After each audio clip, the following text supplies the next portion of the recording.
A very common question among service providers is how much should I charge per hour, or per day, or per whichever unit they sell their services for? Evidently, I don't know you or your business, so I can't answer that directly. However, I can tell you what you need to calculate to determine the absolute lowest price that you can charge if you want to run a profitable business, since that one can be determined through cost-based pricing. So, if that's something that you'd find helpful, keep watching. Now, why do I say that I can't say what your ideal price is, but that your service's absolute minimum price can be calculated? Well, because I believe that a product or service's ideal price can only be determined through value-based pricing. In case you're not familiar with the term, that is a pricing method that consists of setting a price that's aligned with what the market is willing to pay based on the value that the service is perceived to create for the buyer. Unfortunately, your value-based price isn't something that I can give you a formula or a spreadsheet to calculate. Assessing it requires market research, analysis, and it must be a part of a wider value strategy. If you want to have an idea of how to gauge for willingness to pay, you can check out the video I'm linking about the 5 questions you must ask potential clients to assess willingness to pay. However, regardless of the pricing method that you choose to implement, be it cost plus pricing, competitor-based pricing, or value-based pricing, there is one condition that must always be ensured. And it is that your price must at least cover all your costs. And that's what we'll be calculating today. The price that you need to charge to be able to at least cover your costs, your salary included. And I'll be calling that price your break-even selling price or absolute minimum selling price. It's your floor price. Below this value, your business isn't sustainable. And even though I'm a big proponent of value-based pricing, I do believe that it's important to start your pricing analysis by calculating the absolute minimum that you must charge to be able to break even. Because your value-based price must be higher than your break-even price. If that's not the case, you're in big trouble. Anyway, it's not uncommon for people to unknowingly charge prices that don't even cover their costs. This happens for 2 reasons. 1, it's easy to underestimate the costs of running a business. And 2, it's easy to overestimate the amount of time you can spend working for clients. So, this minimum viable cost-based price analysis should be done by anyone selling his or her time to make sure that they don't make any or both of these 2 mistakes. Moving on to how to actually do it, to calculate your break-even price for your services, you need on one hand to calculate how much it costs you to keep your business running. It's probably way more than you think. And on the other, you need to calculate how many billable hours you can work, which are probably way fewer than you think. Remember that not all the time you spend working on your business can be billed to clients. Let's then start our calculation of our minimum service rates by listing all your costs. But before we start, make sure that you are using the same time period for all your costs. That is, either keep all the costs on a monthly basis, therefore dividing your annual invoices by 12, or keep them all on an annual basis, therefore multiplying your average monthly invoices by 12. Otherwise, you'll have a mishmash of periodicities and can't add the numbers up to get to a total average cost per whichever period of time you prefer to work with. Also, keep in mind that you need to work with estimates of future costs, since the point here is to set prices going forward. That means that your numbers won't be accurate. You need to work with rough estimates of average costs. And it's okay to use rough estimates. There's no other way of doing any sort of business planning. What's not okay is to forget significant cost items. There's always a risk of that happening though, as there's a risk of having unexpected costs that you need to cover, so when trying to estimate future costs, it's usually a good idea to add safety buffers. You need to make sure that even if you forget something significant, or if any unexpected cost comes up, you don't get into trouble because you underestimated your costs and are therefore working with crappy data to try to assess whether a given price is profitable. And now to our list of costs in no particular order. Cost group number 1. Employee compensation. Okay, so this is an obvious one. Whether you work by yourself or have employees, it's hard to forget that you have salaries to pay. But do make sure that you include all other benefits, insurances, and employer taxes, since you have to pay for those too. Regarding your personal salary and related costs, I would suggest keeping them on a separate line from all the other employee costs so that you can later build scenarios with different salary levels. For example, you may want to know how much you need to charge to get to your minimum "I need this to survive" salary, or to your target salary, or even to a dream salary. Remember, though, that you can also build compensation scenarios through adding different profit margins on top of this minimum price that we're trying to figure out here, so don't overcomplicate this. Just a quick note, though. You probably will have tax motivations to select between being compensated mostly through salary or through profits, but that's specific to both where your business is located and where you live, and not something I can help you figuring out. You would need to talk to a local accountant.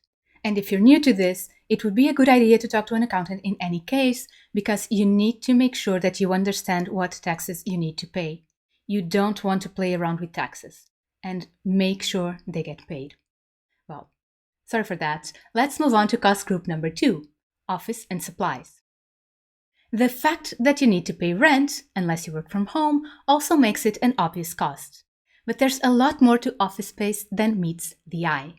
Offices need furniture, utilities, telephone and internet, fire safety plans, equipment, at least computers and printers besides anything else you may need, maintenance services, cleaning, did you remember cleaning, insurance, office supplies, did you consider that the printer needs toner and paper, etc., etc., etc. So, make a list of everything that your business needs in terms of office equipment and supplies. Note that if you work from home, you should include only those things that you wouldn't otherwise need to buy anyway. We want to analyze the costs that are generated by your business. So, even if you include some household expenses as business expenses in your taxes, this analysis isn't the place to be doing that. We want a clean set of data so that we know how much you must make to cover your real cost of doing business. You would have to pay for those expenses regardless, so therefore they are irrelevant for this analysis. And it's time to move on to cost group number 3, external service providers. Under this category, we would list your accountant, lawyers, virtual assistants, web designers, developers, consultants, coaches, and any other people that you need to hire to perform tasks that aren't performed either by yourself or by someone else on your payroll. So, these are people who don't really work for you. They provide services to your business but send you an invoice. They're not your employees.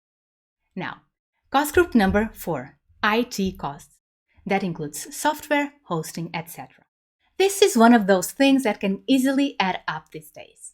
Companies selling software as services seem to be sprouting like mushrooms, so if one isn't careful by spending $10 here, $20 there, $30 over there, IT costs can get out of hand. So make sure to list all the software tools that you are using. Don't forget your hosting and domains renewal, email providers, scheduling tools, image and or video editing tools, website and landing page builders, licenses, plugins, etc., etc., etc. And then we have cost group number 5, marketing. Okay, this one is self-explanatory. Don't forget your marketing budget, no matter how small. And if you prefer to include, for example, your social media scheduler here instead of in other software costs, that's fine. For this analysis, it doesn't really matter under which category we include which costs. This is just for us internally. So put things where they make sense to you. Just make sure that you are thorough when making the list of everything that you need to spend money on to keep the business going. But anyway, after this tangent, let's move on to cost group number 6, knowledge development and certifications. To do your job, you need to stay updated. It may be easy to remember the mandatory certifications that you absolutely must have to work in your field, but to stay competitive, you need a lot more than that. Don't forget to list all the publications, trainings, databases, reports, industry associations, quotas, and all the other knowledge development tools and activities that you'll need to invest in to be able to deliver your desired level of quality. Being the best, or at least good, requires constant improvement. And that costs time and money. So list it. And speaking of time, as I mentioned in the beginning, not all the time you spend working on your business can be billed to clients. Time you spend on trainings, planning, on admin work, on marketing activities, on business development activities, engaging with potential clients, writing business proposals, hopping on discovery calls, or answering potential clients' questions, or on whichever activities that your business requires that aren't directly related to serving the client, all that time that you invest on A, running the business, and on B, being able to make a sale, well, you can't actually charge for it. So you need to take into account that 1, you don't work 365 days per year. There are weekends, holidays, you get sick, and you need time off every now and then. And 2, even the time that you do spend working can't all be spent on activities that you can charge for. Therefore, the next step in calculating the minimum you can charge per hour or per day to break even consists of estimating, or ideally tracking, how much time you spend on billable versus non-billable work activities. And you need to do this for your team too, if you have one. You need to figure out the total amount of billable hours that you can sell to clients per month or year, or whichever time period you select to calculate your total costs for. You can only charge for time you spend working for clients. So, to figure out your absolute minimum price per hour, you need to divide your total costs by the total billable hours only, and not by the total of hours worked. After you do all these calculations, remember that the number that you get out of this is what you would need to charge per time unit, day, hour, whichever one you chose, just to cover your costs, including those of whichever salary you included for yourself. So at these prices, your business wouldn't even make a profit. It would pay your salary, but not make an additional profit on top. And an important side note here, this analysis does not take into consideration your ability to charge these prices. So it does not mean that the price that we get from this exercise is a good price for your services. However, it does mean that 1, you need to be able to charge at least that price if you want to break even at the salary level that you included for yourself. And if you find out that that's not possible for you right now, 2, that you need to cut some costs and or do some work in terms of value selling your services. I have some videos on value selling that I'll be linking below, which might help. And my next video will be on how to deal with the "you're too expensive" complaint.